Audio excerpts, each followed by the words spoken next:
ഭൂനിയമങ്ങളിലെ പരിഷ്കരണമാണ്. ഭൂമിയുടെ ലഭ്യതക്കുറവ്, ഭൂമി സ്വായത്തമാക്കുന്നതിനുള്ള പരിമിതികൾ, നിയമപരമായ വ്യക്തതയില്ലായ്മ എന്നിവയാണ് കേരളത്തിലെ വ്യാവസായിക അടിസ്ഥാന സൗകര്യ അഭിലാഷങ്ങൾക്ക് ഏറ്റവും വലിയ തടസ്സം. സർക്കാർ വകുപ്പുകളിലും പൊതുമേഖലാ സ്ഥാപനങ്ങളിലും സമ്പദ് വ്യവസ്ഥയെ പരിവർത്തനം ചെയ്യാൻ കഴിയുന്ന പദ്ധതികൾക്കായി നിക്ഷേപകർ ഭൂമി തേടുമ്പോൾ പോലും വിശാലമായ ഭൂമി ഉപയോഗിക്കപ്പെടാതെയോ ചുവപ്പ് നാടയിൽ കുരുങ്ങിക്കിടക്കുകയോ ചെയ്യുന്നു. ഈ ഘടനാപരമായ വെല്ലുവിളിയെ അഭിസംബോധന ചെയ്യുന്ന സമഗ്രമായൊരു ലാൻഡ് മാനേജ്മെന്റ് നയം സർക്കാർ രൂപീകരിക്കും.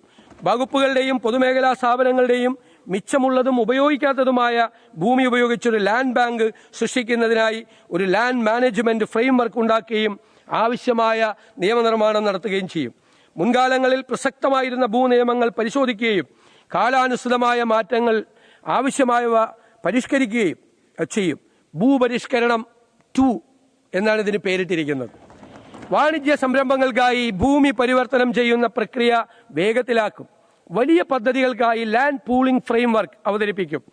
ഭൂമി ഏറ്റെടുക്കൽ പ്രക്രിയകൾ സമയബന്ധിതവും സുതാര്യവും പ്രൊഫഷണലായും കൈകാര്യം ചെയ്യുന്നതിനും തുടർ നടപടികൾ സ്വീകരിക്കുന്നതിനും സർക്കാർ ഏജൻസികളായ കിൻഫ്രയെയും ഇൻകലിനെയും ശക്തിപ്പെടുത്തും. ജനങ്ങളുടെയും പ്രയോജനത്തിനായി ഭൂവിഭവങ്ങളെ ഉപയോഗപ്രദമാക്കുന്നതിന് സഹായിക്കും. സർ, അടുത്തത് റിന്യൂവബിൾ എനർജിയാണ്. നിലവിലെ ആഗോള ഊർജ പ്രതിസന്ധിയും പാരിസ്ഥിതിക പ്രശ്നങ്ങളും ഫോസിൽ ഇന്ധനങ്ങൾ ഉയർത്തുന്ന പരിസ്ഥിതി മലിനീകരണ ഭീഷണികളും മറികടക്കുന്നതിന് പുനരുപയോഗ ഊർജ സ്രോതസ്സുകളുടെ വലിയ തോതിലുള്ള ഉപയോഗം പ്രോത്സാഹിപ്പിക്കപ്പെടേണ്ടതുണ്ട്.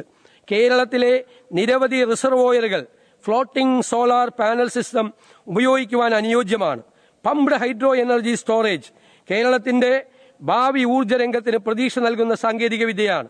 പുനരുപയോഗ ഊർജ്ജ സ്രോതസ്സുകൾക്കൊപ്പം അവയെ green ammonia, green methanol, green hydrogen എന്നിവയാക്കി മാറ്റുന്നതിലൂടെ ഒരു ഗ്രീൻ ഹൈഡ്രജൻ ഹബ്ബായി കേരളത്തെ മാറ്റുവാൻ കഴിയും.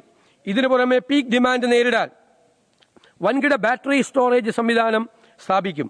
Community based battery energy storage സംവിധാനം എല്ലാ പഞ്ചായത്തുകളിലും നടപ്പിലാക്കുന്നതിനുള്ള നടപടി സ്വീകരിക്കും.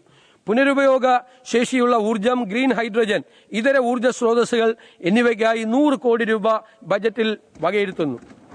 സർ, സ്പെഷ്യൽ ഇൻവെസ്റ്റ്മെന്റ് സോൺ, സംയോജിത അടിസ്ഥാന സൗകര്യം, നിയമങ്ങളിലും ചട്ടങ്ങളിലുമുള്ള വ്യക്തത എന്നിവ ആവശ്യമുള്ള ബൃഹത്തായ വ്യാവസായിക സാമ്പത്തിക നിക്ഷേപങ്ങൾക്ക് വ്യക്തിഗത വ്യവസായ പാർക്കുകൾക്കപ്പുറമുള്ള ഒരു ഇൻസ്റ്റിറ്റ്യൂഷണൽ ഫ്രെയിംവർക്ക്, ഒരു സ്ഥാപന ചട്ടക്കൂട് കേരളത്തിന് അത്യാവശ്യമാണ്.